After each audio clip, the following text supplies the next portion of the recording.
मुंशी प्रेमचंद की कहानी ईदगाह। रमजान का पाक महीना खत्म होने के बाद आखिरकार वो दिन आ गया जिसका सबको इंतजार था। आज ईद का दिन है। इस मनोहर और सुंदर दिन की बधाई पूरे गांव में किसी शहनाई की तरह गूंज रही है। चारों तरफ हरियाली ही हरियाली है नजर आ रही है। खेतों में अलग ही रौनक नजर आ रही है। हर जगह देखकर ऐसा लग रहा है मानो सूरज, नदियां समेत पूरा संसार ईद की बधाई दे रहा हो। गांव के बड़े बूढ़े और बच्चे ईदगाह के मेले में जाने की तैयारियां करने में जुटे हैं। कोई अपने पुराने कपड़े सिल रहा है तो कोई जल्दी जल्दी अपने घर और खेत का काम निपटा रहा है। ईदगाह का मेला गांव से 3 कोस की दूरी पर लगता है, जहां लोगों को पैदल ही चलकर जाना पड़ता है। मेले से घर वापस आने में भी देर हो जाती है। ईदगाह में जाने को लेकर सबसे ज्यादा खुशी लड़कों में नजर आ रही है। भले ही किसी ने एक रोजा भी न रखा हो, लेकिन ईदगाह जाने की खुशी उनके चेहरे पर साफ है। पूरे महीने में ये लड़के इस दिन का बेसब्री से इंतजार करते हैं। इन लड़कों को घर की परेशानियों से कोई वास्ता नहीं है। घर में सेवैया बनाने के लिए दूध और शक्कर हो या ना हो, इन्हें तो बस सेवैया चाहिए। उन्हें नहीं मालूम कि उनके अब्बू गांव के चौधरी कायम अली के घर भागते हुए जा रहे हैं कि उनके घर में आज ईद के दिन चूल्हा जल सके और वो अपने बच्चों को सेवैया खिला सके। ये तो बस ईदगाह जाने की राह देख रहे हैं। एक तरफ बेटा महमूद अपने पैसे गिन रहा है। उसकी जेब से 12 पैसे निकले। महमूद के पास बैठे मोहसिन मियाँ भी अपने पैसे गिनने में लगे हुए हैं। 1, 2, 3, 8, 9, 15। मोहसिन खुशी से उछलकर पैसों को जेब में रखकर कहता है, इन्हीं अनगिनत पैसों से हम अनगिनत चीजें लाएंगे। मेले से ढेर सारे खिलौने, मिठाइयाँ और भी बहुत कुछ खरीद कर लाएंगे। वही गांव का गरीब बच्चा हामिद सबसे ज्यादा खुश है। हामिद 5 साल का एक दुबला पतला गरीब सूरत वाला लड़का है। हामिद के पिता पिछले ही साल हैजे से मर गए थे। उसकी माँ का शरीर भी पीला पड़ गया था, जिसके बाद वह भी इस दुनिया से चल बसी। गांव में यह किसी को नहीं पता था कि हामिद की अम्मी के शरीर का रंग पीला क्यों हुआ था। परिवार के नाम पर हामिद के पास एक बूढ़ी दादी थी, जिसका नाम था अमीना। अमीना ने हामिद को बताया था कि उसके अब्बा बहुत सारे पैसा कमाने गए हैं और उसकी अम्मी अल्लाह के घर उसके लिए अच्छे अच्छे खिलौने लेने गई है। यह सब सोचकर और दादी की ऐसी बातें सुनकर हामिद बड़ा खुश रहता था। वह कहता, जब उसके अब्बू और अम्मी वापस आएंगे तो ढेर सारे पैसों और खिलौनों से वह मोहसिन, नूरे, सम्मी को चिढ़ाया करेगा। अपनी गरीबी से हामिद और अमीना दोनों ही वाकिफ थे। हामिद के पास एक भी जोड़ी जूते नहीं थे। उसके पास सिर्फ एक पुरानी और गंदी टोपी थी। यह सब सोचकर बूढ़ी अमीना अपनी कोठरी में बैठी रो रही थी कि आज ईद के दिन भी उसके घर में खाने के लिए कुछ नहीं है। वह ईद के दिन को कोस रही थी कि जब उसे ऐसे ही अंधेरे में रहना है तो ईद आती ही क्यों है। तभी कोठरी में हामिद आता है और दादी से कहता है, तुम डरो मत, मैं मेले से सबसे पहले आ जाऊंगा। बूढ़ी अमीना परेशान थी कि गांव के सभी बच्चे अपने खालिद के साथ मेले में जा रहे हैं। वह हामिद को अकेले गांव से इतना दूर कैसे भेजे। कहीं वो मेले की भीड़ में खो गया तो वह क्या करेगी। उसके पास जूते भी नहीं हैं। 3 कोस कैसे चलेगा, पैरों में छाले पड़ जाएंगे। उसी दिन अमीना ने गांव के फहीमन के कपड़े सीले थे। बदले में उसे 8 आने पैसे मिले थे, जिनमें से 3 आने उसने हामिद को मेले में घूमने और मिठाई खाने के लिए दे दिए और बाकी के 5 आने अपने पर्स में रख लिए, ताकि ईद के दिन अगर घर पर धोबन, नाइन, चूड़हारिन आए तो वो उन्हें सेवैया खिला सके। कुछ ही देर बाद गांव का एक दल सज धज कर मेले की तरफ निकल पड़ा। मेले के रास्ते में जाते हुए बड़ी बड़ी इमारतें, बगीचे, कॉलेज, क्लब सब दिखने लगे। बच्चों के बीच फुसफुस होने लगी कि क्लब में तरह तरह के खेल होते हैं। यहाँ तो बड़े बड़े आदमी और मैडम बैट से खेलती है। महमूद, अगर हमारी अम्मी बैट पकड़ ले तो अल्लाह कसम उनके हाथ कांपने लगेंगे। मोहसिन 100 किलो आटा एक बार में पीस डालती है, रोज सैकड़ों घड़े पानी भरती है, इतना करने वाली के हाथ कैसे कांपेंगे? किसी अंग्रेजी मैम को बोलो एक घड़ा पानी भरने के लिए तो उनकी आंखों के सामने अंधेरा छा जाएगा।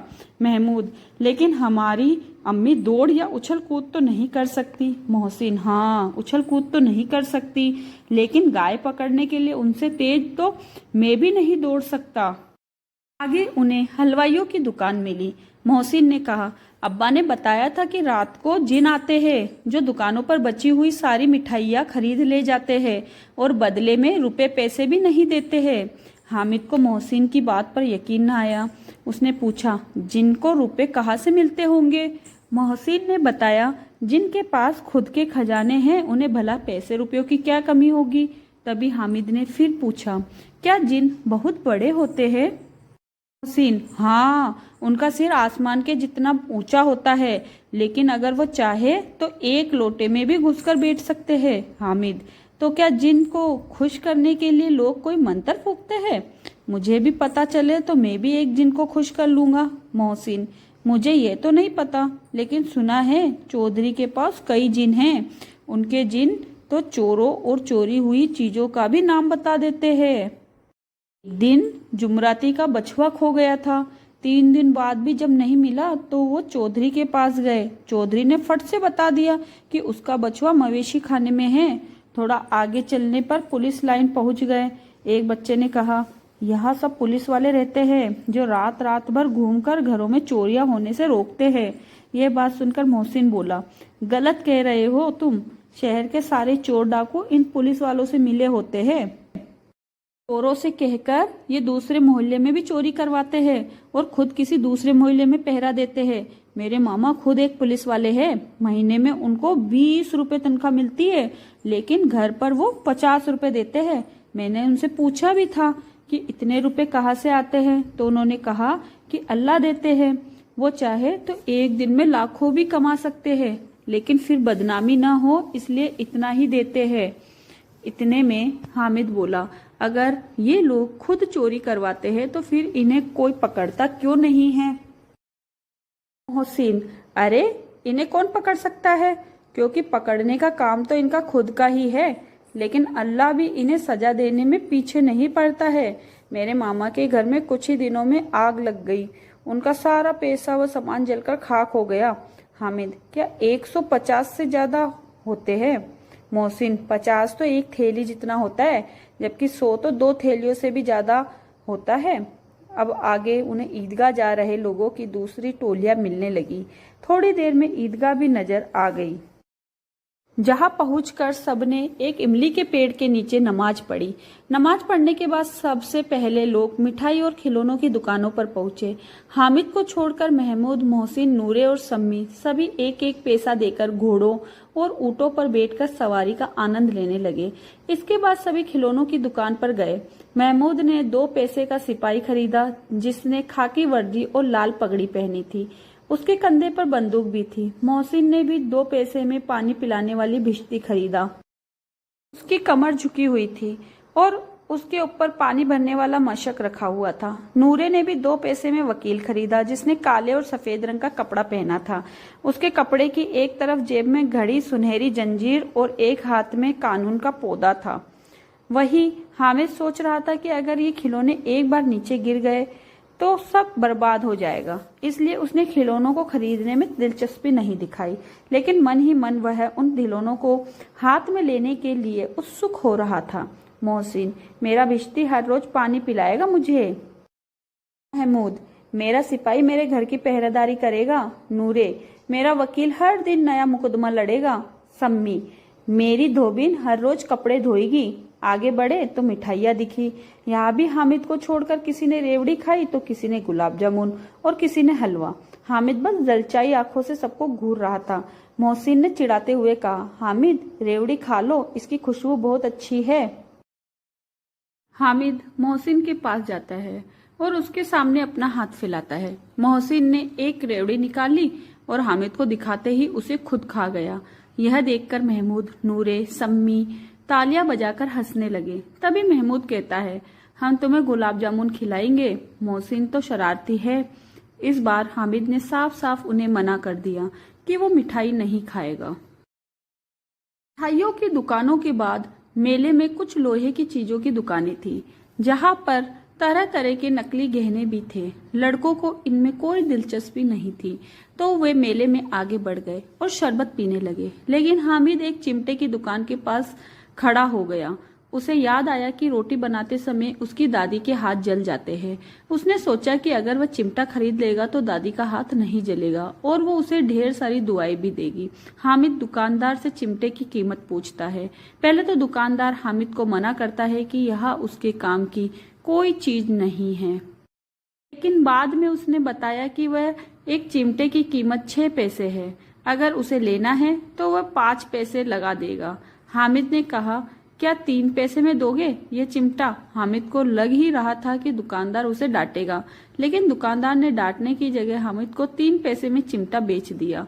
चिमटे को हामिद ने अपने कंधे पर किसी बंदूक के जैसा रखा और अपने दोस्तों को दिखाने लगा। मोहसिन और महमूद ने हामिद के चिमटे का मजाक बनाते हुए कहा, क्या भला चिमटा भी कोई खेलने की चीज है?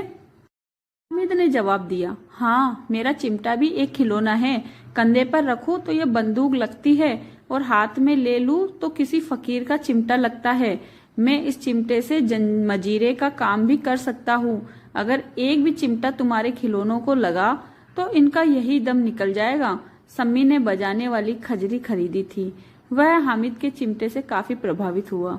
उसे हामिद से अपनी अंजलि के बदले चिमटा बदलने के लिए कहा, लेकिन हामिद ने उसे मना कर दिया। हामिद के बहादुर चिमटे से उसके सभी दोस्त प्रभावित हुए, लेकिन अब किसी के पास पैसे नहीं बचे थे और वे मेले से दूर भी निकल आए थे। मेले से वापस घर आते समय बच्चों के 2 दल बन गए थे। एक दल में मोहसिन, महमूद, सम्मी और नूरे, तो दूसरे दल में अकेला हामिद। इनके बीच अपने अपने खिलौनों को लेकर बहस होने लगी। तभी मोहसिन ने कहा, हामिद का चिमटा पानी नहीं भर सकता है। यह सुनते ही हामिद ने अपने चिमटे को सीधा खड़ा किया और कहा, मेरा चिमटा भिश्ती को एक बार डांटे तो वह दौड़ा हुआ उसके लिए पानी लाकर देगा। ऐसे एक एक करके जब उस सबके खिलौने हामिद के चिमटे से हार गए तो मोहसिन ने फिर से कहा, तुम्हारे चिमटे का मुंह हर रोज आग से जलेगा। इस बात को सुनते ही हामिद ने कहा, आग में तो बहादुर ही कूदते हैं। तुम लोगों के खिलौने पूरे दिन घर में रहेंगे और मेरा बहादुर चिमटा हर दिन आग में कूदेगा। ऐसे ही उनके बहस थोड़ी और भी आगे बढ़ी, लेकिन अंत में हामिद और उसका बहादुर चिमटा जीत गया। बाकियों ने भी सोचा कि उनके खिलौने कुछ दिनों में टूट जाएंगे, लेकिन हामिद का चिमटा सालों साल नया बना रहेगा। कुछ देर तक चली उनकी आपसी बहस के बाद आखिर सभी के बीच सुलह हो गई। सुलह के नाम पर सभी बच्चे एक एक करके हामिद का चिमटा अपने हाथों में पकड़ते और हामिद भी एक एक करके उनके खिलौनों को देखता। हामिद ने सारे खिलौने देखने के बाद कहा, मैं तुम लोगों को बस चिढ़ा रहा था। भला कोई चिमटा कैसे किसी खिलौनों की बराबरी कर सकता है? खिलौने बड़े सुंदर है, ऐसा लगता है बस सब अभी ये सारे बात करने लगेंगे। हामिद की बात सुनकर मोहसिन ने कहा, लेकिन ये खिलौने देखने के बाद कोई हमें दुआ तो नहीं देगा। इतने में महमूद मियाँ बोल पड़े, दुआ छोड़ो भाई, ये मिट्टी के खिलौने देखकर कहीं अम्मीजान हमें मारने न लगे। अपने दोस्तों की बातें सुनकर हामिद मन ही मन काफी खुश हो रहा था। उसे यकीन था कि उसका चिमटा देखकर उसकी दादी बहुत खुश होगी और उसे दुआएं देगी। आगे जाने के बाद महमूद को भूख लगी तो उसने खाने के लिए अपने अब्बा से केले लिए। इस बार उसने हामिद को भी केला खाने के लिए दिया। ये केला हामिद को उसके चिमटे की वजह से मिला था। दिन के 11 बजते बजते मेले का पूरा दल गांव वापस आ गया था। मोहसिन जैसे ही घर पहुंचा, उसकी छोटी बहन ने उसके हाथ से भिश्ती को छीन लिया। तभी उसकी बहन के हाथ से भिश्ती जमीन पर गिरी और उसके टुकड़े टुकड़े हो गए। इसके बाद दोनों भाई बहन खूब लड़े। ऊपर से अम्मी जान ने भी दोनों को 2-2 चांटे लगाए। दूसरी तरफ नूरे ने अपने वकील को घर में सजाने का नया इंतजाम किया। वकील जैसे लोग अब जमीन पर तो बैठ नहीं सकते थे, इसलिए नूरे ने दीवार में खूंटियां लगाई, फिर उस पर लकड़ी का पटरा रखा पटरे पर कागज के पन्नों से कालीन बिछाया गया। फिर वहीं जाकर उसके ऊपर वकील साहब को बिठाया गया। वकील साहब को गर्मी न लगे इसके लिए नूरे बांस के पंखे से हवा करने लगा, लेकिन हवा का झोंका लगते ही वकील साहब पटरे के सिंहासन से सीधा जमीन पर गिरे और वो भी मिट्टी में मिल गए। महमूद ने अपने सिपाही के लिए एक पालकी का इंतजाम किया, जिसे उसने फटे पुराने कपड़े और एक छोटी टोकरी से बनाया था। फिर उसमें सिपाही साहब को लिटाया गया। इसके बाद महमूद और उसके दोनों छोटे भाई टोकरी को सिर पर रखकर इधर उधर घूमने लगे। उसके छोटे भाई अपनी तोतली आवाज में छोने वाले जागते लहो कहकर पुकारते चले जा रहे थे। अंधेरे का समय था। इसी दौरान महमूद को ठोकर लगी और उसकी टोकरी नीचे गिर गई। इस हादसे में महमूद के सिपाही की एक टांग टूट गई। हामिद मियाँ की बात करें तो वो जैसे ही अपने घर पहुंचा, उसकी दादी ने उसे गले लगा लिया। फिर उसके हाथ में चिमटा देखकर बड़ी हैरानी से पूछा, ये चिमटा किसका है? हामिद, मैंने मेले से खरीदा है। अमीना, कितने पैसे में? हामिद, 3 पैसे में। इतना सुनते ही बूढ़ी अमीना छाती पीटते हुए रोने लगी। हामिद को कोसने लगी कि कितना बेवकूफ लड़का है ये, दिन भर कुछ खाया पिया नहीं और मेले में जाकर सारे पैसों से ये चिमटा खरीद कर लाया है। फिर उसने हामिद से गुस्से में पूछा, मेले में कोई और चीज नहीं थी क्या जो तू लोहे का चिमटा लेकर आया है? हामिद ने उदास मन से कहा, रोटियां बनाते हुए तुम्हारी उंगलियां जल जाती थी, इसलिए मैंने ये चिमटा खरीद लिया। हामिद की बात सुनकर बूढ़ी अमीना एकदम से चुप हो गई। उसके पास छोटे नादान बच्चे को कहने के लिए कोई शब्द नहीं थे। वो बस हामिद के त्याग और प्यार की भावना देखकर हैरान थी। मन ही मन सोच रही थी कि मेले में न जाने कितने खिलौने रहे होंगे, 1000 रंग बिरंगी मिठाइयाँ होगी। फिर भी इस बच्चे ने अपने बारे में न सोचकर अपनी बूढ़ी दादी का ख्याल किया। वो अब बस अपना दामन फैलाकर रो रही थी और हामिद के लिए दुआएं दिए जा रही थी।